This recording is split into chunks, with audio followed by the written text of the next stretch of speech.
Bu, dengar dulu. Kenapa Nabi bilang begini? Andai saja boleh manusia sujud kepada sesamanya manusia, maka istri saya wajibkan sujud depan suaminya. Dengar baik-baik, bukanlah saat latih bilang bu. Nabi, andai saja boleh manusia sujud kepada sesamanya manusia, maka kalian istri saya wajibkan cium kakinya itu suaminya. Kenapa? Karena ibu harus tahu, dosa ibu kami para suami yang tanggung. Beda kami laki-laki dengan ibu. Ibu bikin dosa, ibu tidak puasa, ibu tidak sholat. Meskipun suaminya ulama, suaminya penceramah, suaminya Senin Kamis puasanya, tahajud tiap malam, suaminya hafal Quran, tapi istrinya tidak baik agamanya. Kata Allah, ku ampusakum wa ahlikum narani. Kau suami, pimpin itu istrimu masuk neraka. Beda ibu-ibu, ditanggung oleh kami laki-laki.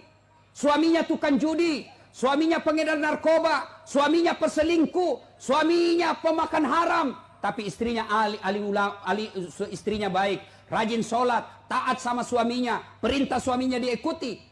Meskipun suaminya bajingan, tidak ada urusan. Suami masuk neraka. Nabi jelaskan kepada ibu, bu, lihat ini, kata Nabi kalau bahasa kita, bu, lihat ini 7 pintu surga, tadkhulul jannati bisalam. Silahkan ibu pilih mana pintu surga yang ibu mau masuki. Itu enaknya jadi perempuan, ditanggung dosanya sama laki-laki. Beda kami laki-laki, ibu tidak tanggung dosa kami. Maka ibu-ibu, yang pertama tujuan suami itu bukan cari nafkah. Ibu yang perlu cari dari suami bukan mendidik yang utama, tapi yang utama adalah cari ridhanya suami. Jangankan ibu keluar rumah, Senin Kamis saja diharamkan oleh Allah apabila tanpa izin suami. Saya ulang, jangankan keluar rumah, Senin Kamis ibu puasa sunnah tanpa izin suami, haram puasa itu bu. Contoh, pengantin baru, suaminya cuti 3 hari, istrinya langsung, bang, saya puasa Senin Kamis ya. Kata suaminya, saya sengaja cuti ini karena saya mau dapat jatah siang-siang. Tidak boleh ibu puasa tanpa izin. Ya? Jelas? Jelas ibu? Jelas? Dengar lagi. Ada orang bertetangga, marah ini tetangga, lapor sama Nabi. Apa pasalnya? Sakit ini ibu tetangganya, dia datang panggil anaknya, seorang perempuan. Bu, ibu mamanya lagi sakit, datang ki pergi lihat ki. Apa kata ini ibu anaknya? Mohon maaf, suamiku pergi tugas, saya dilarang keluar rumah sebelum suami saya pulang.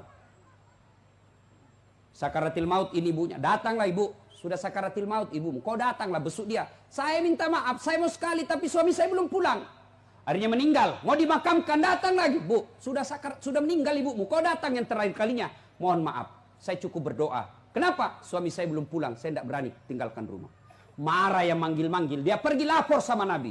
Ya Rasulullah, tetanggaku keterlaluan. Dari sakit, sakaratil maut, sampai meninggal, tidak datang lihat ibunya. Saya 3 kali datang memanggilnya. Kenapa kata Nabi? Dia dipesan sama suaminya, jangan keluar rumah sebelum pulang. Mendengar ini, apa Nabi marah? Subhanallah, Nabi justru menjelaskan, alhamdulillah, diampuni seluruh dosa ibu yang meninggal karena punya anak yang taat sama perintah suaminya.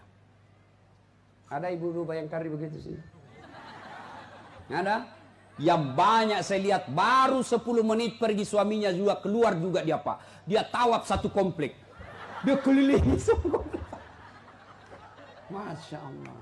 Ya, alangkah bahagianya kita suami pergi menjalankan tugas sebagai aparat negara. Lalu istrinya sholat duha 8 rakaat. Selesai sholat duha dia kirimkan SMS suaminya. Pak, jangan menghalalkan segala cara. Rezeki sudah Allah tentukan. Meskipun bapak kejar kalau bukan rezeki, bapak tidak akan masuk. Tapi meskipun bapak tidak kejar setengah mati, kalau rezeki bapak pasti masuk. Bapak jangan menghalalkan segala cara. Salam sayang selalu dari istrimu di rumah.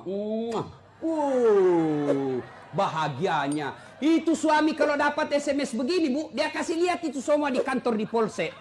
Lihat kau istriku, istri yang soleha. Pernah SMS begitu suaminya bu? Pernah? Paling SMS, jangan lupa singgah beli gas. Masih baik kalau gas, kalau pembalut. Saya pernah rasakan ini, Pak. Saya pulang takziah malam-malam, tiba-tiba mamanya cek SMS. Ustadz, habis pembalut. La haula wala quwata illa billah. Saya singgah di warung, saya berdoa, mudah-mudahan tidak ada yang kenal saya. Begitu saya bayar, tiba-tiba ada ibu bilang, Ustadz beli pembalut. Langsung aku bilang, biar daripada saya melahirkan. Pak, Bapak juga jangan tipu suami istri. Pak, jangan pernah nipu istri. Alasan rapat, ternyata pergi merapat. Saya dipanggil komandan, ini namanya istri kasihan kalau sudah lapor, komandan, lah iya Pak silakan lari, ternyata pergi merapat. Pak, kadang saya ditanya, Ustadz kenapa pangkat golongan saya tidak bisa sekali baik Ustadz, rezeki saya bilang Bapak dosa sama istri. Gimana Allah mau bukakan pintu rezeki kalau orang yang setia menunggu Bapak di rumah Bapak khianati? Ya? Masih ingat waktu menikah? Apa kita ucapkan waktu menikah? Bapaknya bilang begini yang perempuan, saya nikahkan engkau dengan anak gadisku ini dengan mahar tunai karena Allah. Siapa yang kita jadikan mahar? Siapa yang kita jadikan jaminan? Tunai karena Allah. Kita ambil anak gadisnya orang, dihalalkan anak gadisnya orang atas nama Allah. Allah yang kita jadikan jaminan. Kapolres saja Bapak jadi jaminan.